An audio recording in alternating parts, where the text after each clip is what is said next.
Over the last 3 seasons, Napoli have finished 7th, 5th, and 3rd in the Serie A table. The 2021-22 season heralded a much welcome return to Champions League football, but it was followed by a series of hugely significant sales. Club legend and captain Lorenzo Insigne departed in a move to Toronto FC. Napoli's all-time record goalscorer Dries Mertens, who is the only man to have scored more goals in Naples than Insigne, was signed by Galatasaray. Spanish playmaker Fabian Ruiz was sold for €25 million to PSG. Napoli's number 1 for the last 3 seasons, David Ospina, departed for Saudi Arabia, and long-time defensive linchpin Kalidou Koulibaly was bought for €38 million by Chelsea. Not only were Napoli stripped of plenty of talent, it felt as though the heart had been wrenched out of the club. At a press conference in July, in which manager Luciano Spalletti announced his squad for the upcoming season and tried to reassure supporters that further reinforcements would be incoming, one fan interrupted by screaming at him to wake up. Such was the concern surrounding the direction in which the club was travelling. Now Napoli are Serie A title winners, having just won only their 3rd Scudetto and their first in over 30 years since Diego Maradona's time at the club. Today, Napoli's home ground, once known as the Stadio San Paolo, has been renamed in Maradona's honour, a decision that was taken in the immediate aftermath of his death. Anyone who has visited Naples will know that the city's love of Maradona is endless, unconditional, and very visibly displayed. When Maradona first arrived in 1984, following a troubled spell at Barcelona, he was greeted by 75,000 adoring fans. It was love at first sight for both parties, and nearly 40 years on, it feels poignant that Argentina should win their first World Cup, and Napoli their first Scudetto since Maradona donned the famous blue and white of both club and country in the same season. Maradona will always be number 1, but now Naples has new legends of less suspecting nationalities than Argentina. They come in the form of a Nigerian, the indomitable Victor Osimhen, a Georgian, the joyous Khvicha Kvaratskhelia, his nickname Kvaradona seeming less and less ironic with every passing game, and a South Korean in the form of the faultless Kim Min-jae. It's a title which, just 9 months ago, would have seemed improbable to most and laughable to some. Yet Napoli aren't just Serie A title winners this season, they have absolutely dominated the division, enjoying the largest gap of any league leaders this season in Europe's Big 5 leagues. So just how has it happened? Well, sit back, relax, and join me on a journey to Naples, the home of pizza, historic ruins, and now the champions of Italian football, as we take a look at the unexpected rise of SSC Napoli and whether we ought to have seen it coming all along. In relation to the city's size, Napoli are historic underachievers. Both the 3rd largest city and metropolitan area in Italy, behind only Rome and Milan, with a population of nearly 1 million and over 3 million respectively, Naples is a football-mad city which, unlike Rome and Milan, has only one professional football club in the top 3 tiers of Italian football.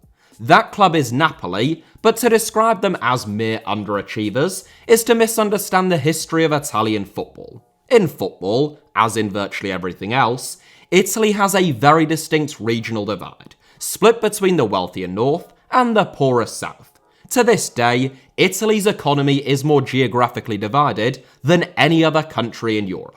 Since Italian football was long based upon the padre padrone ownership model, with one very rich family or individual bankrolling a club and therefore determining their fate, and the rich owners, their companies, and most of their money has historically been in the north of Italy, it is clubs from the north that have dominated Italian football. Just 80 miles separates Italy's 3 most successful clubs, Juventus, AC Milan, and Inter Milan, each of whom have won more trophies in the post-war era than every other club from outside of northern Italy combined, in a country which spans more than 700 miles from north to south. Napoli epitomised the grievance that was felt by southern Italian football clubs, not only at their lack of success, but at the sense, both real and perceived, of being sneered at and looked down upon by northern Italy, both within and outside of the sport. The Maradona era changed all of that. Maradona was signed for a world record-breaking fee and doubled the record for an Italian club, and it meant that the best player on the planet wasn't playing for either Juventus or AC Milan, but for Napoli. And in 1987, Napoli not only won their first Scudetto, they became only the third Italian club to win the double, and a couple of years later, they won their second Serie A title in just 3 seasons. Just as success arrived at Napoli with Maradona though, so too would it depart. Following El Diego's 1991 departure, Napoli swiftly fell into a state of mid-table mediocrity. In 1998, Napoli were relegated, and real disaster struck in 2004 following a second relegation when the club was declared bankrupt and dissolved. It is from these ashes that the current iteration of Napoli has risen, and from this point, less than 20 years ago, in which Napoli briefly ceased to even exist, were relegated to Serie C, and wouldn't regain their former identity fully until 2006, that they have come to be crowned as Italian champions. The man who ensured that professional football would remain in Naples was Aurelio De Laurentiis, who founded the new club, initially called Napoli Soccer, in 2004, and is still Napoli's owner and chairman 19 years on. De Laurentiis promised to bring stability to Napoli and to gradually rebuild the club with a focus on financial prudence. Despite the promises, not all Napoli fans welcomed his ownership of the club. De Laurentiis is a film producer and the owner of the production company Film Mauro. Aurelio's uncle, Dino De Laurentiis, was also a film producer and is credited, along with Carlo Ponti, for bringing Italian cinema to a global audience in Hollywood during the post-war era, where he either produced or co-produced more than 500 movies, 38 of which were nominated for Academy Awards. Aurelio De Laurentiis was neither superbly rich like the Agnellis at Juventus, the Berlusconis at AC Milan, or the Marathis at Inter Milan, nor did he have any experience working in football. This was a guy whose entire world was in movies, and what's more, he wasn't even from Naples. De Laurentiis was born and raised in Rome, and the closest that he had come to working either in football or to being involved with Napoli prior to buying the club was when he produced a comedy film about Italian football hooligans in 1999, which Diego Maradona had a brief cameo role in playing himself. Although he promised caution, Napoli still won back-to-back promotions in 2005-06 and 2006-07, securing a swift return to Serie A, and they have never since been relegated. In fact, in their 16 years back in the top flight, Napoli have only once finished in the bottom half, a 12th placed finish in 2008-09 when they were still nowhere near the drop, and they have only failed to qualify for Europe on just 2 occasions. Between 2012-13 and 2018-19, a period in which Juventus absolutely dominated the top flight of Italian football following their own rebirth, Napoli frequently provided them with their greatest competition.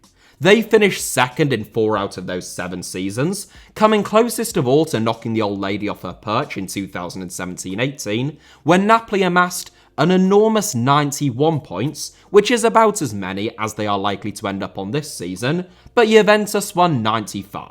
Even with the Scudetto continuing to elude them though, it wasn't a trophyless decade for Napoli by any means. In 9 seasons, Napoli won the Coppa Italia thrice, a tally which was bettered only by Juventus, in a competition that they only won once themselves during Maradona's time at their club.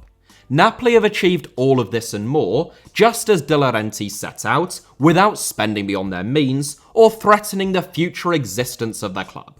You might think, therefore, that De Laurentiis' naysayers have long since been silent, and that he would be as beloved as Maradona in the birthplace of pizza, but that's where you would be wrong. De Laurentiis has never truly endeared himself to a significant chunk of Napoli fans, and a series of scandals and controversies have hardly helped his cause. Eccentric, outspoken, and quite frankly just a little bit mad even by the standards of Italian football chairman, De Laurentiis has made enemies of Lionel Messi, many of his own players, and almost every other chairman in Serie A. He once described Messi as a cretin, publicly accused Napoli forward Ezequiel Lavezzi of going out late at night drinking and visiting prostitutes. He claimed Napoli's star players shouldn't move to the Premier League because English women eat badly, live badly, and don't wash their genitalia, and claimed that everything is fixed in Italian football. Just a few years ago, in the 2019-20 season, Napoli were a club in crisis, and the finger, once again, was very much being pointed at De Laurentiis. So toxic was the situation that Napoli's diehard ultras went on strike. Meanwhile, De Laurentiis threatened to dock 25% of Carlo Ancelotti and his players' salaries for poor performance, with Napoli sitting 7th in Serie A. That presumably, wouldn't have been legal, but it created a bitter standoff between Napoli's owner and the club's playing and non-playing staff.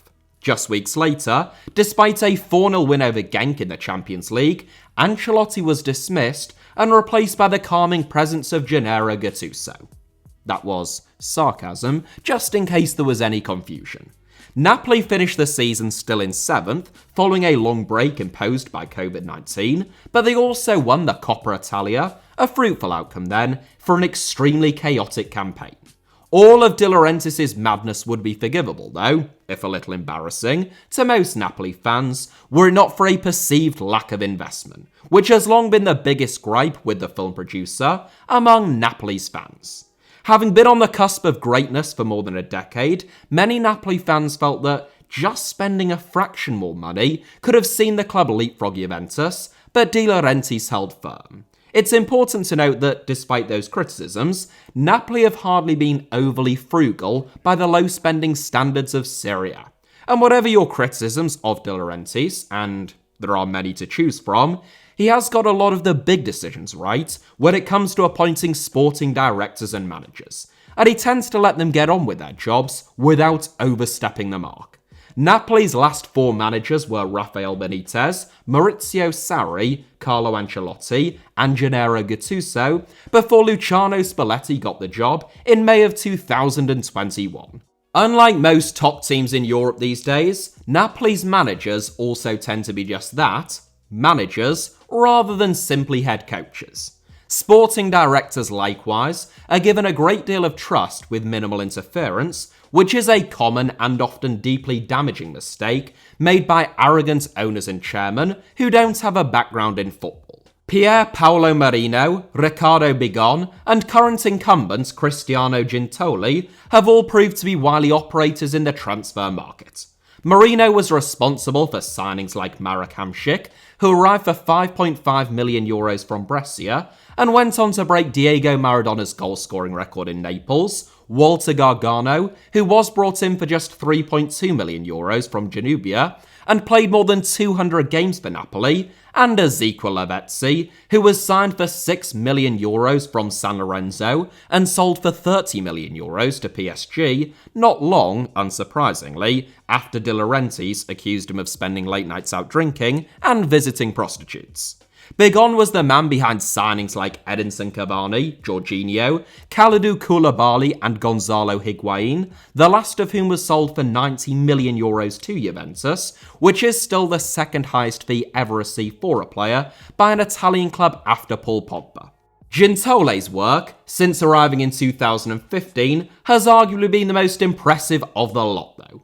Defensive midfielder Alan was signed for €10 million and sold for over double that to Everton. Pepe Reina cost Napoli €2 million and spent 3 seasons as their distinguished number 1. David Ospina didn't cost much more and did likewise. Polish playmaker Piotr Zielinski set the club back just €16 million from Udinese in 2016 and has been one of the best midfielders in Serie A ever since. Carlos Vinicius never even played for Napoli, but he was still sold for a €13 million profit, and Roberto Inglese made the club a similarly impressive return without ever also having played for them. It is in the last few years that Napoli have really come into their own though, typified by the €10 million signing of Khvicha Kvaratskhelia last summer.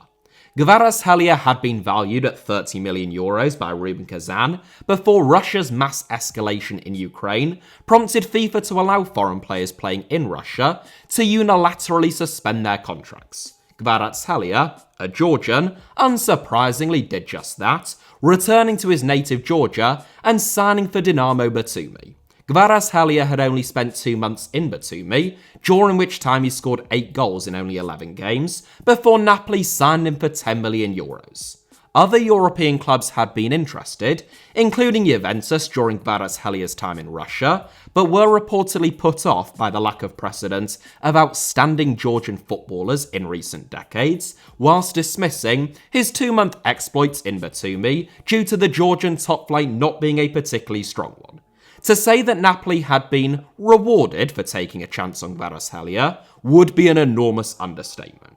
He has been one of the most exhilarating wide players in Europe this season, if not the most exhilarating, and before his first season in Serie A has even concluded, he is now surely worth 10 times what Napoli paid for him just last June. At the heart of Napoli's backline, you would do well to find a better centre-back in all of European football this season than Kim Min-jae, who has been as solid as a rock defensively, in addition to launching numerous counter-attacks with his pinpoint accurate long balls. Just 2 years ago, Min-jae was playing in the faltering Chinese Super League for Beijing Guoan, but Napoli were willing to fork out €18 million for the South Korean, following just a single season in Europe playing for Fenerbahce, once again illustrating their ability to find value from outside of Europe's top 5 leagues.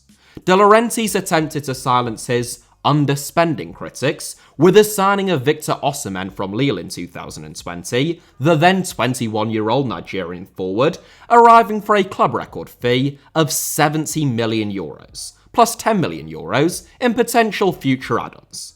De Laurentiis even expressed doubts soon after signing Osimhen that perhaps Napoli had slightly overspent, such was their determination to sign him. That no longer appears to have been the case. Following a dislocated shoulder in his debut campaign and a smashed eye socket last season, which severely limited his game time, this season, Osimhen has been unstoppable. He has scored 26 goals and made 5 assists this season, a total of 31 goal contributions in only 32 games, and there hasn't been a better forward in Europe this season, not even Erling Haaland, at least as far as I'm concerned. What makes Osimhen so special isn't just his ability to put the ball in the back of the net, though that certainly helps, it is his penchant for creating chaos.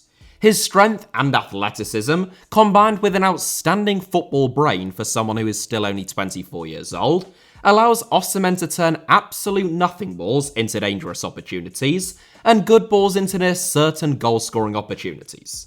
Napoli's build-up play can be fast and frantic, but Osimhen ensures that almost every attack is dangerous. Distinctly un-Italian in some senses, Napoli aren't rigid, defensive, or coached to within an inch of their lives. Luciano Spalletti, who came so close to winning the Serie A title at Roma and took 2 years out of football before replacing Gattuso in Naples, gives his players a framework upon which to build, but like those above him, he also gives them the freedom to express themselves. He has returned to the sport full of energy and enthusiasm, and he has a squad that is capable of matching that sense of freneticism. Whilst Napoli fans may have feared the worst following Insigne, Koulibaly, Mertens and Ruiz and co summer departures, with many observers claiming that Napoli would struggle to make the top 4 this season, it actually provided the platform for Spalletti to create a youthful and enthusiastic squad without any of the trappings or emotional baggage that might have lingered from previous failures. Nonetheless, it is hard to imagine what Insigne and Mertens must be thinking as they watch Napoli's success this season from Canada and Turkey the season after they departed. Spalletti commented at the beginning of this season that, quote, "Systems no longer exist in football, it's all about the spaces left by the opposition. You must be quick to spot them and know the right moment to strike and have the courage to start the move even when pressed. There are no tactical schemes anymore. The spaces are no longer between the lines, but among players. The skill is in finding them. I agree on evolution of tactical schemes, but I would say the skill is in manipulating opponents to create spaces rather than simply finding the space. This team doesn't have fixed positions. The chemistry between them has the capacity to fill those open spaces. When someone makes a move, the whole team follows through. End quote. I know that is a relatively long quote, but it's actually an extremely concise summation of how Spalletti sets Napoli up. Napoli play a very fluid 4-3-3 in which Stanislav Lobotka, another outstanding signing for €24 million from Celta Vigo in January 2020, plays as the 6, despite wearing the number 68 shirt. He typically has Piotr Zielinski and Andre Frank Zambo-Anguissa at the side, and usually ahead of him. The fullbacks overlap and underlap virtually for the entirety of every game, and the front three of Kvaratskhelia, Osimhen, and either Hirving Lozano or Matteo Politano on the right reap constant havoc. Lobotka isn't a static 6, as Napoli were used to with someone like Jorginho, but a much more mobile one who provides the dual function of control and dynamism, both carrying the ball and working much harder off the ball than a lot of comparable players in his position. Zielinski has long been a wonderful footballer, sought after by a string of European super clubs, but Napoli have long held firm. Meanwhile, Anguissa you may recall from his time at Fulham. Always an outstanding midfielder, formerly of Marseille, he has really come into his own this season, injecting tremendous energy into the Napoli midfield, again, whilst being as important off the ball as he is on it. Napoli can take great care of the ball and dominate possession, but they don't have to. Above all else, they are pragmatic, adaptable, and lethal on the break. Spalletti lets his players judge the rhythm of a game and when to sit back, press high, or go in for the kill. Brilliant at creating overloads, they play in explosive moments, and have on multiple occasions this season killed games in 10 or 15-minute spells, allowing them to conserve energy and protect their best players as the campaign has rumbled on. Though Napoli's 11 has remained fairly settled this season, aside from the rotation of Lozano and Politano, Spalletti has the ability to change a game from the bench. Giovanni Simeone, son of Atletico manager Diego, has scored 8 goals this season, despite only starting 1 game in Serie A. Tanguy Ndombele, who is on loan at Napoli from Tottenham, has all of the ability in the world and has shown the same stunning ability in transition at Napoli this season that gave him a €70 million valuation at Lyon, and Victor Osimhen's deputy, Giacomo Raspadori, now appears to be Italy's first-choice centre-forward. If you'd have told a Napoli fan a few years ago that their backup striker would start for Italy, I doubt that many of them would have believed you. So Napoli's rise both should and shouldn't have been as unexpected as it was. One thing that certainly shouldn't surprise anyone is that Luciano Spalletti has masterminded such a magnificent campaign. Perennially underrated, there are few managers, if any, in Italian football who are more richly deserving of a Scudetto than him. Age 64, this is Spalletti's 30th year in management. A semi-professional midfielder for roughly half of his career, Spalletti didn't earn his first professional contract until the age of 26, going on to play Serie C football for 4 different clubs. When he retired at Empoli in 1993, he immediately became the club's new head coach. By 1998, when he was poached by Sampdoria, Spalletti had led Empoli to back-to-back promotions, reaching Serie A for only the second time in the history of the club. Spalletti later guided Udinese to what was then a record-high 4th place finish in Serie A, but such an exceptional job on limited resources saw him poached by Roma before he could take Udinese into their first ever Champions League campaign. Spalletti inherited a Roma team that had just finished 8th, 4 places behind his Udinese side, and guided them to 3 successive second-place finishes in Serie A, coming closest to winning the Serie A title in 2007-08, when Roma finished just 3 points behind title winners Inter Milan. A master at getting the very best out of the talent at his disposal, even before working his magic at Napoli, Spalletti had a transformative impact on the likes of Mohamed Salah, Antonio Rudiger, and Radja Nainggolan. His training sessions are intense, his tactics fluid, and his teams often frantic. But at Napoli, that freneticism has been channeled, with devastating effect, into a form of organised chaos which has only lost 3 league games all season. There is both a sense, and indeed a reality, that no other teams in Serie A have been particularly impressive this season.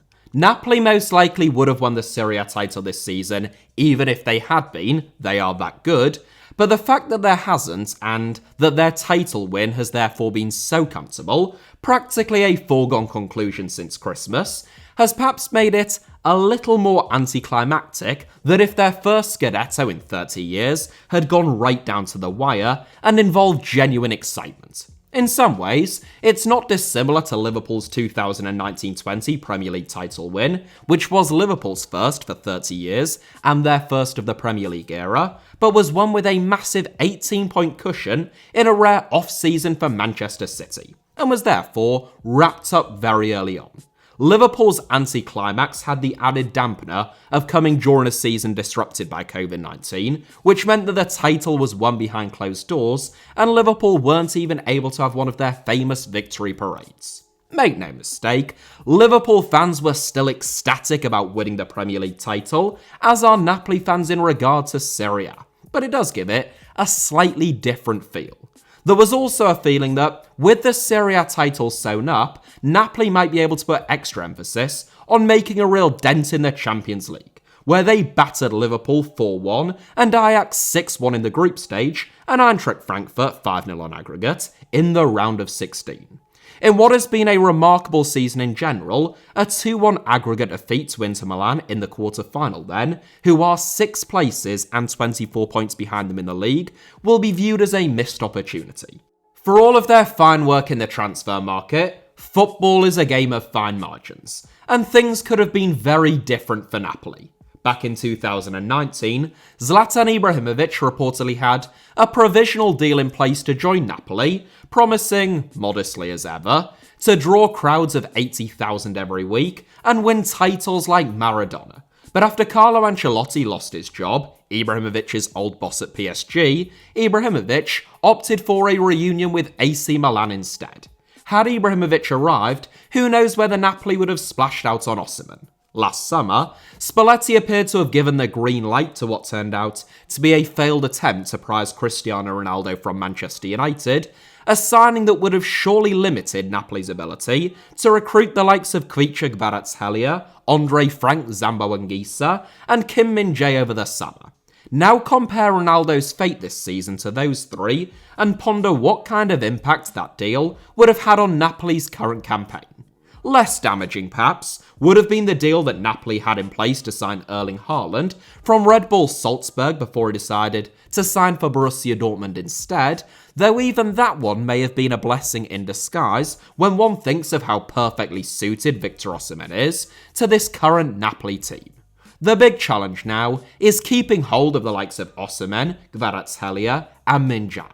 Interest in Osimhen and Kvaratskhelia is already rumoured to be intense, but Min-jae may prove to be the hardest to keep hold of if his reported 45 to 50 million euro buyout clause is to be believed. The economic might of European football now leans very heavily in favour of the Premier League, the two Spanish giants, PSG and Bayern Munich, but Napoli have rarely been pushovers when it comes to selling players. De Laurentiis, a bit like Daniel Levy, is renowned for playing hardball, not giving up on keeping players without putting up a fight, and negotiating the highest possible fee when they are forced to sell or decide that it would be wise to do so. Players themselves also have a pretty frequent habit of falling in love with a club. Naples and the surrounding region of Campania is stunning, the love from the fans is overwhelming, and the club itself can become infectious. Signing Napoli's top talents will be the preserve of just a handful of clubs, if that. Osimhen surely cannot be sold for anything less than the €115 million fee that Chelsea paid for a considerably older Romelu Lukaku, and Jude Bellingham may be the only man in more demand over the next few months. Kvaratskhelia is harder to value, but anything less than €117 million, that is the fee that Aston Villa received for Jack Grealish after all, would seem low from a Napoli perspective. Money doesn't talk, it swears though, and that means Napoli will inevitably face an uphill battle to keep hold of their most prized assets, even if they are to lose them, for absolutely exorbitant fees. For the sake of European football and its competition, we should hope that they can, even if you would love to see many of their players playing for your own club. Napoli, for all of De Laurentiis' quirks, eccentricities, and indeed worse, are not state-owned, they're not even billionaire-owned, they haven't used the loopholes of Bowley's Chelsea or the economic levers of Barcelona, and they don't have Premier League television revenue. It is awfully rare, within the modern game, for a club without any of those things to become quite this brilliant, and if Napoli are picked apart this summer, who knows when it might happen again. That is it for today's video, but thank you all very much as ever for watching. I hope that you enjoyed it. Hit the like button if that was the case, let me know your thoughts down below in the comments, and of course, it goes without saying, make sure that you are subscribed and have notifications turned on, both for this channel, HITC Sevens, and also for my backup or second channel, both of which should be on your screens now. You could also find me on Twitter or on Instagram via the username @HITC Sevens on both, should you wish to do so.